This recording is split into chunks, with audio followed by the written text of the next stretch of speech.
تیری صورت تیری سیرت زمانے سے نرالی ہے، تیری ہر ہر ادا پیارے دلیل بے مثالی ہے۔ الحمد للہ رب العالمین والصلاة والسلام على سید المرسلین، اما بعد فاعوذ باللہ من الشیطان الرجیم، بسم اللہ الرحمن الرحیم، والصلاة والسلام علیک یا رسول اللہ وعلى آلک واصحابک یا حبیب اللہ، والصلاة والسلام علیک یا نبی اللہ وعلى آلک واصحابک یا نور اللہ۔ میرے پیارے اسلامی بھائی اور مدنی چینل کے ناظرین، سیرت کے حسین پہلو پروگرام کے ساتھ آپ کی خدمت میں حاضر ہیں۔ آئیے آج کے موضوع کی طرف بڑھنے سے پہلے نبی محترم شفیع امم تاجدار عرب و عجم صلی اللہ تعالی علیہ وآلہ وسلم کی ذات اقدس پر درود و سلام کے نذرانے پیش کرنے کی ایک فضیلت سننے کی سعادت حاصل کرتے ہیں۔ ہمارے آقا و مولا صلی اللہ تعالی علیہ وآلہ وسلم نے ارشاد فرمایا، صلو علی فإن الصلاۃ علی کفارۃ لکم، مجھ پر درود پڑھو، تمہارا مجھ پر درود پڑھنا تمہارے گناہوں کے لیے کفارہ ہے۔ درود پاک پڑھو گے، درود پاک پڑھنے کی برکت سے تمہارے گناہ مٹا دیے جائیں گے۔ ماہ رمضان کی حسین ساعتوں میں آئیے کثرت کے ساتھ اپنے آقا صلی اللہ تعالی علیہ وآلہ وسلم کی ذات اقدس پر درود و سلام کے نذرانے پیش کرتے چلے جائیں۔ صلو علی الحبیب صلی اللہ تعالی علی محمد وعلی آلہ وصحبہ وبارک وسلم۔ میرے پیارے اسلامی بھائی اور مدنی چینل کے ناظرین، ایک بالکل مختصر جملہ حدیث مبارکہ سے آپ کے سامنے پیش کرنے کی سعادت حاصل کروں گا۔ میرے آقا صلی اللہ تعالی علیہ وآلہ وسلم نے ارشاد فرمایا، فَإِنَّ خَيْرَ الْحَدِيثِ کتاب اللہ وَخَيْرُ الْهَدِيِ هَدِيُ محمد صلی اللہ تعالی علیہ وسلم۔ بہترین بات کتاب اللہ کی بات ہے اور بہترین سیرت محمد صلی اللہ تعالی علیہ وآلہ وسلم کی سیرت۔ ان کی اداؤں کو اپناتے چلے جائیے، ان کے طریقے کو دل و جان سے لگاتے چلے جائیے اور اس سیرت کو اپنی ذات میں اتارتے چلے جائیے۔ دو باتیں ہمارے سامنے رکھی گئیں، کتاب اللہ، سنت رسول اللہ صلی اللہ تعالی علیہ وآلہ وسلم۔ کتاب اللہ کو مضبوطی کے ساتھ تھام لیجئے اور اپنے کریم و رحیم آقا صلی اللہ تعالی علیہ وآلہ وسلم کی مبارک سیرت کو اپناتے چلے جائیے اور اس مبارک سیرت کے حسین سانچوں میں اپنے آپ کو ڈھالتے چلے جائیے۔ اگر وہ قرآن پاک کا مقام آپ کے سامنے پڑھوں جس میں اللہ تعالی جل جلالہ نے ارشاد فرمایا، لَقَدْ كَانَ لَكُمْ فِي رَسُولِ اللَّهِ أُسْوَةٌ حَسَنَةٌ، اے لوگو تمہارے لیے اللہ کے رسول صلی اللہ تعالی علیہ وآلہ وسلم کی زندگی ایک بہترین نمونہ ہے۔ اس بہترین نمونے کو دیکھتے چلے جائیے، آگے بڑھتے چلے جائیے اور انہی کو فالو کرتے ہوئے اپنی زندگی بسر کرتے چلے جائیے۔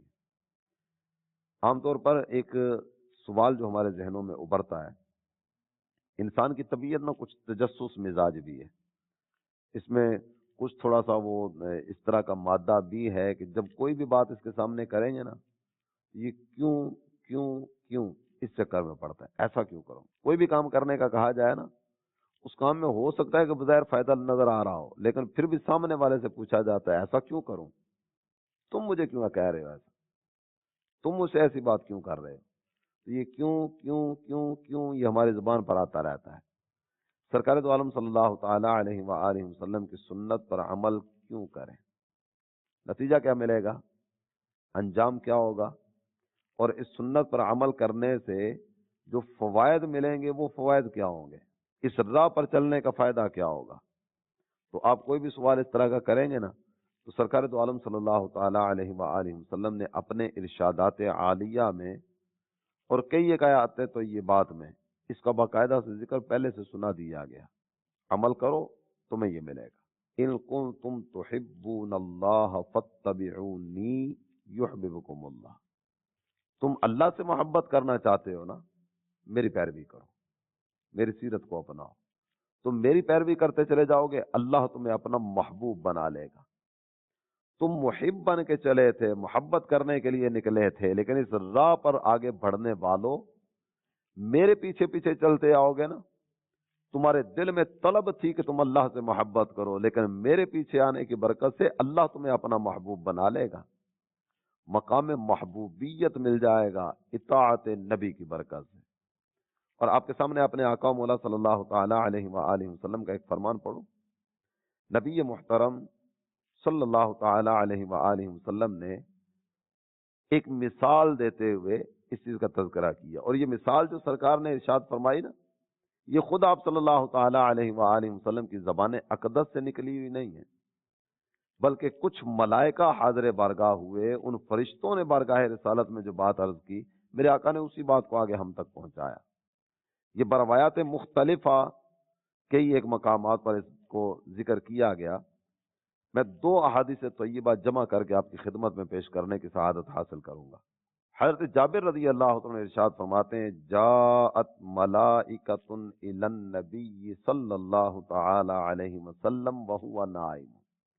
سرکار دو عالم صلی اللہ تعالی علیہ وآلہ وسلم استراحت فرما رہے ہیں، کچھ فرشتے حاضر بارگاہ ہوئے، کہنے لگے ان لصاحبکم ھذا مثلا فاضربوا لہ مثلا، یہ جو تمہارے صاحب آرام فرمائے نا، ان کے بارے میں وہ ایک مثال ہے، وہ مثال تو بیان کرو۔ قال بعضهم انه نائم وقال بعضهم ان العین نائمۃ، بعض فرشتے کہنے لگے یہ تو سو رہے ہیں، تو سونے والے کے سامنے اگر ہم یہ مثال بیان کریں گے تو ان کے سامنے تو وہ بات بیان کرنے کا فائدہ نہیں ہوگا، یہ تو آرام فرما رہے ہیں۔ پھر بعض فرشتوں نے یہ بات ذکر کی، ان کی آنکھیں سوتی ہیں، دل نہیں سوتا۔ جب یہ آرام فرما رہے ہوتے ہیں نا تو ان کا دل جاگ رہا ہوتا ہے، جب یہ آرام فرما رہے ہوتے ہیں تو ایسا نہیں ہوتا کہ یہ عام لوگوں کی طرح بے خبر ہوں، یہ عام لوگوں کی طرح ہیں ہی کب، اللہ نے ان کو درجوں بلندیاں عطا فرمائی ہیں، اللہ تعالی جل جلالہ نے ان کو مقام عزت عطا فرمایا ہے۔ ان کی آنکھیں سو رہی ہوتی ہیں، دل نہیں سوتا، دل بیدار ہوتا ہے۔ اس کے بعد وہ مثال ذکر فرمائی گئی، وہ مثال کیا ہے؟ مثلہ کمثل رجل بنا دارا وجعل فیہا مادبۃ وبعث داعیا، ان کی مثال ایسی ہے کہ جیسے کسی آدمی نے محل تعمیر کیا، مکان بنایا۔ جب مکان تعمیر ہو گیا نا تو عام طور پر آپ دیکھتے ہیں کہ جب کوئی مکان بناتا ہے تو وہ اللہ تعالی جل جلالہ کی راہ میں صدقہ و خیرات کرنے کا ذہن بھی ہوتا ہے، کچھ کھلانے کا ذہن بھی ہوتا ہے، دعوت کے سلسلے بھی کیے جاتے ہیں۔ مکان بن گیا، مکان بننے کے بعد نا اب کھانا تیار کیا گیا، ایک دعوت دینے والے کو بھیجا گیا کہ جاؤ لوگوں کو جا کر دعوت دے کر آؤ اور ان لوگوں کو بلا کر لاؤ تاکہ یہ آ کر کھانا کھا سکیں۔ وہ جانے والے صاحب گئے، انہوں نے جا کر دعوت دی۔ اب کیفیت یہ ہوتی ہے جب دعوت دی جاتی ہے نا تو کچھ لوگ کھانے کے لیے آتے ہیں، کچھ کھانے کے لیے نہیں آتے، دونوں طرح کی صورت ہوتی ہے، کچھ آ جاتے ہیں کچھ نہیں آتے۔ دوسری حدیث مبارکہ جو آپ کے سامنے میں نے عرض کی نا تو اس میں بھی اس طرح کے کلمات ذکر کیے گئے۔ داعی گئے، فمن اجاب الداعی دخل الدار واکل من المادبۃ ورضی عنہ السید ومن لم یجب الداعی لم يدخل الدار ولم یأکل من المادبۃ، جب دعوت دینے والے نے جا کر دعوت دی نا تو جس نے دعوت کو قبول کیا وہ گھر میں آیا تو اس نے کھانا کھایا۔ جب کوئی آتا ہے نا اور آ کر کھانا کھاتا ہے، میں نے کسی کو دعوت دی، وہ میرے گھر میں آیا، اس نے میری دعوت کو قبول کیا، میرے دسترخوان پر پہنچا، اس نے اگر کھانا کھایا تو بعض اوقات کہا جاتا ہے آپ نے میری بڑی عزت افزائی فرمائی، آپ کی آمد سے میرا بڑا دل خوش ہوا، آپ کا یہ احسان ساری زندگی نہیں بھولوں گا، آپ میرے دعوت پر آئے۔ ہمارا ایک انداز ہوتا ہے نا، تو یہاں حدیث میں ذکر کیا گیا جس نے دعوت قبول کی وہ گھر میں داخل ہوا، گھر میں داخل ہو کر کھانا کھایا، رضی عنہ السید، جو مکان کا مالک تھا نا وہ اس سے راضی ہو گیا، اور جو نہیں آیا اس نے کھانا نہیں کھایا۔ مطلب یہ کہ اس نے دعوت دینے والے کی دعوت کو قبول نہیں کیا، جب دعوت کو قبول نہیں کیا گھر میں بھی نہیں آیا، کھانے سے بھی محروم رہا، اور جو مکان کا مالک ہے نا، جو آقا ہے، جو مولا ہے، جو سردار ہے، وہ بھی اس پر ناراض ہے۔ میں نے بلایا تھا، یہ نہیں آیا، میں نے دعوت دی تھی، میں نے دعوت دینے والا بندہ بھی بھیجا تھا، اس کے باوجود یہ نہیں آیا، اسپیشل اس کے گھر میں بھیجا تھا، اس نے میری دعوت کو اہمیت ہی نہیں دی۔ تو یہ ساری بات ذکر کرنے کے بعد نا، اب جو اگلے کلمات ہیں میرے مدنی چینل کے ناظرین، یہ بڑی توجہ کے ساتھ سننے والے ہیں۔ سید کون ہے؟ مکان کون سا ہے؟ داعی کون سا ہے؟ کھانا کون سا ہے؟ یہ بڑی توجہ کے ساتھ سنیے گا۔ فاللہ السید ومحمد الداعی والدار الاسلام والمادبۃ الجنہ۔ اللہ تعالی جل جلالہ کی ذات یہ ہے سید، مالک مکان۔ محمد صلی اللہ تعالی علیہ وسلم کی ذات یہ ہے داعی، دعوت دینے والے۔ اور گھر کون سا ہے جس کی دعوت دی جا رہی ہے؟ جس گھر کے مالک نے دعوت دینے کے لیے بھیجا، اس کا گھر کون سا تھا جس کی طرف بلایا جا رہا ہے؟ وہ گھر ہے اسلام۔ اور اسلام والے گھر میں محمد صلی اللہ تعالی علیہ وسلم کی دعوت پر داخل ہونے والا، اس کو کھانے میں کیا ملے گا؟ والمادبۃ الجنہ، جنت کی نعمت ہے۔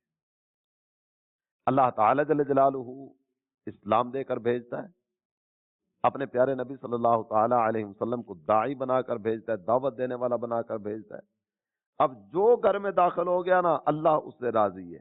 گھر میں داخل ہونے سے مراد اسلام لانا، جو اسلام لے آیا اللہ تعالی جل جلالہ کی رضا پانے میں کامیاب ہوا۔ اور یہاں جس دعوت کا اہتمام کیا جا رہا ہے نا، اور جس کھانے کی طرف بلایا جا رہا ہے، وہ دعوت ہے جنت، اور جنت کی نعمت ہے۔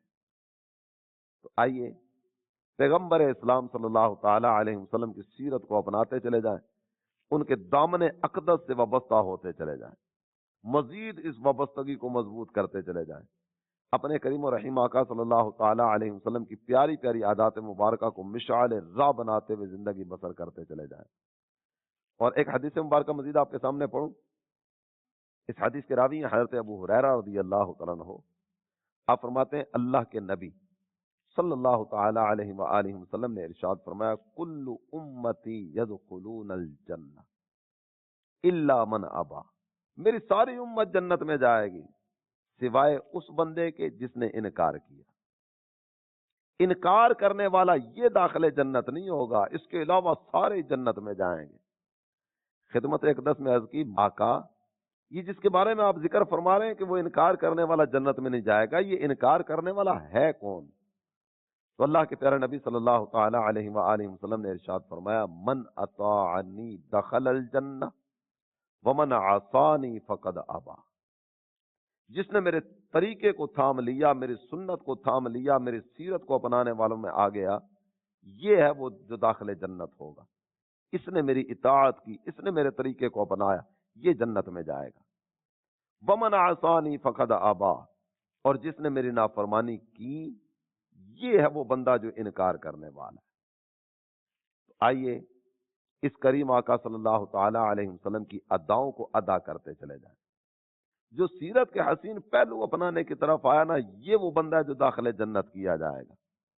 اور جس نے نافرمانی کی، محمدی طریقوں کو چھوڑ دیا، نبوی اداؤں سے روگردانی کرنے لگا، سرکار دو عالم صلی اللہ تعالی علیہ وآلہ وسلم کے وہ مد بھرے اقوال سننے کے باوجود ان پر کار نہ دھرا، نبی محترم صلی اللہ تعالی علیہ وآلہ وسلم کی پیاری پیاری اداؤں کے بارے میں جاننے کے باوجود انجان بن گیا، ایسا آدمی ہے انکار کرنے والا۔ میرے آقا ارشاد فرماتے ہیں، کل امتی یدخلون الجنہ الا من ابا، میری ساری امت جنت میں جائے گی سوائے انکار کرنے والے کے۔ انکار کرنے والا کون ہے؟ جو سیرت نبی سے روگردانی کرنے والا ہے۔ اور اس کے بعد اگر آگے بڑھے نا، تو نبی محترم صلی اللہ تعالی علیہ وآلہ وسلم کا ایک ایسا ارشاد جو میرے آقا نے پہلی امتوں کے بارے میں ذکر فرمایا، لیکن ہمارے لیے بھی اس میں بہت کچھ ہے۔ نبی محترم صلی اللہ تعالی علیہ وآلہ وسلم ارشاد فرماتے ہیں، اللہ تعالی جل جلالہ نے جتنے بھی نبی بھیجے نا، اور جس بھی نبی کو مبعوث فرمایا، اس نبی کے کچھ اصحاب ایسے تھے جن کو ان کا قرب خاص میسر تھا، جو ان کے صاحب راز تھے، جن کو بہت زیادہ ان کی قربت میسر تھی۔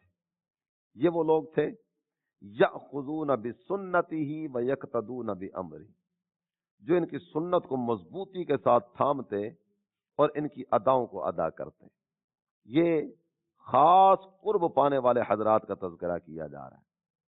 اور اس کے بعد ثم انہا تخلف من بعدہم خلوف یقولون ما لا یفعلون ویفعلون ما لا یؤمرون، پھر ان کے بعد کچھ ایسے ناخلف لوگ بھی آئے، ایسے ناخلف کہ جن کا انداز کیا تھا، یقولون ما لا یفعلون، یہ کہتے وہ تھے جو کرتے نہیں تھے، اور کرتے وہ تھے جس کا حکم نہیں دیا گیا تھا۔ زبان پر بہت اچھی گفتگو ہوا کرتی تھی، باتیں بہت اچھی ہوا کرتی تھیں، لیکن جو کہتے تھے نا وہ کرتے نہیں تھے۔ اس پر غور کیجئے گا، یہ سرکار دو عالم صلی اللہ تعالی علیہ وسلم نے یوں تو پہلی امتوں کے بارے میں ارشاد فرمایا نا کہ کچھ ایسے ناخلف لوگ بھی بعد میں آئے، زبان پر کچھ اور ہے، عمل کچھ اور ہے۔ جو کہتے ہیں نا وہ کرتے نہیں ہیں، اور جو کرتے ہیں یہ وہ ہے جس کا ان کو کہا نہیں گیا تھا کہ یہ کرو۔ کتنی باتیں اس طرح کی۔ ہم اپنا جائزہ اگر لینے کی طرف بڑھیں نا، اپنا محاسبہ کرنے کی طرف بڑھیں، اپنے اعمال کو پرکھنے کی طرف بڑھیں، اپنے اعمال کا جائزہ لینے کی طرف بڑھیں، ہماری باتیں بہت اچھی ہوا کرتی ہیں۔ کیا جو کہتے ہیں وہ کرتے بھی ہیں؟ کلمہ، نماز، روزہ، حج اور زکوٰۃ، یہ 5 ارکان اسلام ہے۔ روزہ ارکان اسلام میں، روزہ بہت بڑی عبادت ہے۔ بڑا مزہ آیا، ماہ رمضان آ گیا، روزہ بھی رکھا ہے یا نہیں؟ زکوٰۃ اہم ترین فرض ہے، اس کا انکار کرنے والا کافر ہو جاتا ہے۔ کبھی اپنا حساب بھی کیا ہے کہ مجھ پر زکوٰۃ بنتی ہے یا نہیں؟ بنتی ہے تو ادا کرنے کی طرف بھی آئے۔ تو باتیں بہت اچھی ہوا کرتی تھی ان لوگوں کی، باتیں بہت اچھی اچھی کیا کرتے تھے۔ ان کی باتیں سن کر تو مزہ آ جاتا تھا، یار کیا بولتا ہے یہ۔ جب یہ گفتگو کرتا ہے نا موتی جھڑتے ہیں۔ اس کی گفتگو شروع ہوتی ہے نا، دل کرتا ہے اس کی باتیں سنتے چلے جاؤ۔ کیا انداز اللہ نے اس کو دی ہے، کیا پیارا انداز ہوتا ہے، موتی پرو رہا ہوتا ہے۔ بس بیٹھو نا تو وقت کا احساس ہی نہیں ہوتا، دل کرتا ہے یہ بولتا جائے، ہم بیٹھ کے سنتے چلے جائیں۔ باتیں تو بہت اچھی ہیں۔ عملی اعتبار سے کیفیت کیا ہے، عملی اعتبار سے حالت کیا ہے؟ یہ پہلوں کا جو تذکرہ کیا جا رہا نا، وہ پہلوں کا تذکرہ یہ ہے، یقولون ما لا یفعلون ویفعلون ما لا یؤمرون۔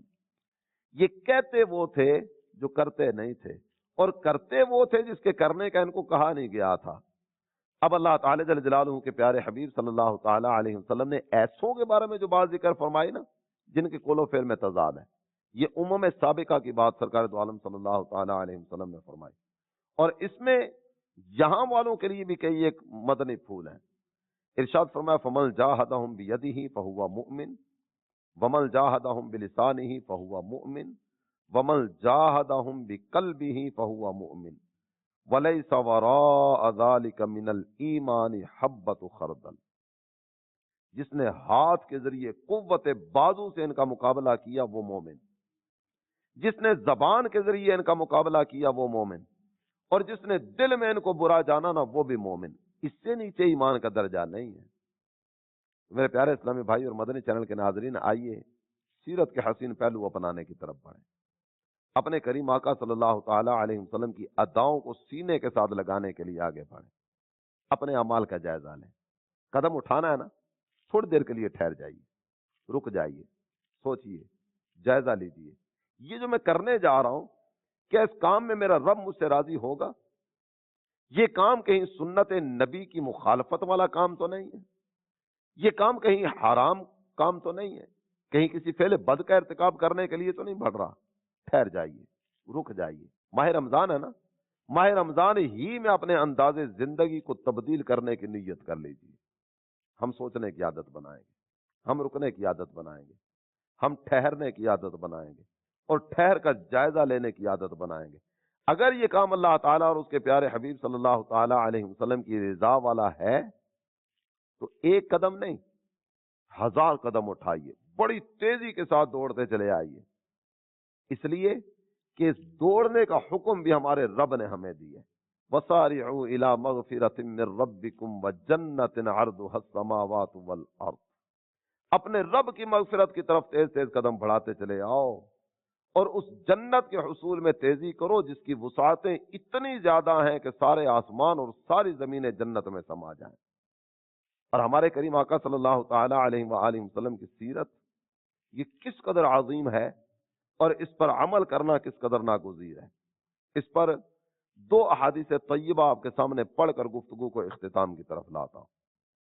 ایک حدیث نبی محترم صلی اللہ تعالی علیہ وآلہ وسلم نے ارشاد فرمایا لو کان موسیٰ حیا ما وسعہ الا اتباعی. آج اگر اللہ کے نبی حضرت موسیٰ علیہ السلام بھی زندہ ہوتے نا تو ان کے لیے بھی میری پیروی کے علاوہ کوئی چارہ کار نہ تھا. ان پر بھی لازمی ہوتا کہ میرے طریقے کو اپنائیں. جب ایسے عزت والے نبی جلوہ گر ہو کر ہمارے آقا کی پیروی کریں ان کے لیے بھی اس کے بغیر چارہ کار نہ ہو تو میں اور آپ تو کسی کھاتے میں نہیں ہے نا. آئیے سیرت کے حسین پہلو اپنانے کی طرف بڑھیں. اور دوسری حدیث مبارکہ میرے آقا صلی اللہ تعالی علیہ وآلہ وسلم ارشاد فرماتے ہیں من احب سنتی فقد احبنی ومن احبنی کان معی فی الجنہ. جس نے میری سنت سے محبت کی اس نے مجھ سے محبت کی اور جس نے مجھ سے محبت کی وہ بندہ جنت میں میرے ساتھ ہوگا. آئیے جنت میں محبوب کی قربت پانے کے لیے محبوب کی رفاقت پانے کے لیے سیرت کے حسین پہلوؤں کو اپناتے چلے جائیں.